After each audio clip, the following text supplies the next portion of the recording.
How to baby freeze, one of the easiest freezes in breaking. If you don't know anything about breaking, you can start with this freeze, with this move. For some people, the Taro freeze may be a little bit easier. If you want to learn the Taro freeze first, check out the Taro freeze tutorial I made. You will find it on my channel. And if you need more help for your breaking, check out the coaching plan I offer. I will leave the link in the description, or the video courses I made on Patreon. Or if you want to learn the windmill, the swipe, the flare and the air flare, I made some PDF guides about these moves. You can also check them. I will leave the link in the description as well. So let's start with the baby freeze. You can start in this way, in the position 0, and you can lean the elbow on the side, like this. In my case, I'm gonna lean the right elbow on my right side because my stronger arm is the right one. If you're stronger on the left, try on the left. But actually, I recommend to all of you to try on both sides. Even if you know which is your stronger arm, still practice on both sides. This will allow you to develop more body awareness and control. That is gonna be very useful for more advanced things. So right elbow on my right side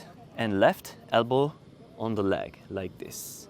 It's a little bit of a weird position in this way, but I'm gonna stay like this. Then I'm gonna move forward and I'm gonna lean the weight on the floor. I should feel the weight on my arms. When I feel the weight on my arms, then the right leg is gonna, the right foot especially, is gonna become like free with no weight at all. So again, like this, I'm gonna move my weight, and as you can see, my right foot is moving off the floor. I show you from this perspective, from here, move forward until you don't feel the weight on your right foot anymore. And you can see this foot is free, and if you want, you can completely straighten the leg, or if you want, you can keep it a little bit bent. It's okay, like this. Then do a little hop with the left foot and head on the floor. And this is a baby freeze. And now both of my legs are up in the air. If you cannot do it, probably you're not moving your weight forward enough. Many people do something like this. From here, they are a little bit afraid to move the weight, so they stay with the arms like this. But like this, it's impossible, you see. But I don't wanna just move the weight like my head on the floor, but I wanna move forward. As you can see, my arms are moving forward. Okay, from here, move with your shoulder, with your whole body forward, and then lean your head on the floor.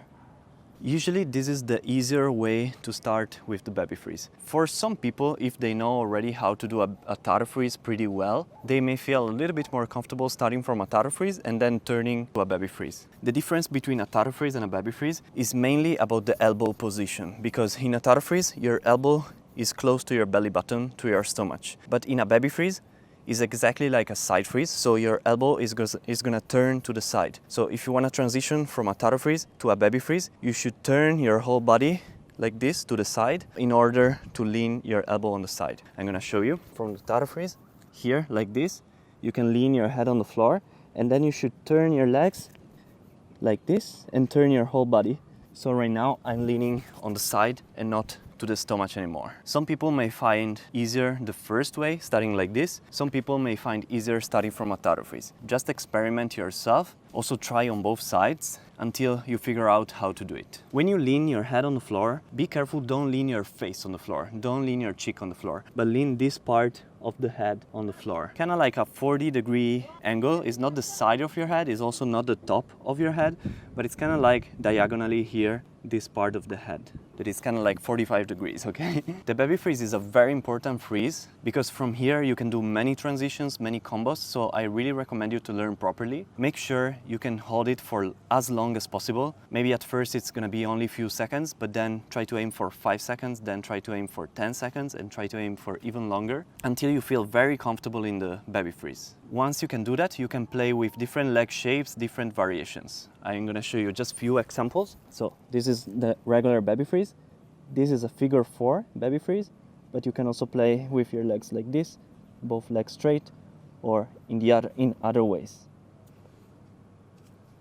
The easier the hold is, the more you will be able to play with different leg shapes and the positions. And also the easier it will be to transition from the baby freeze to other freezes or other moves. If you will need more help for your breaking, check out the coaching plans I offer, link in the description, or the video courses I offer, or the PDF guides about the flare, the windmill, the swipe and the air flare. And see you next time with a new video. Yo ninjas!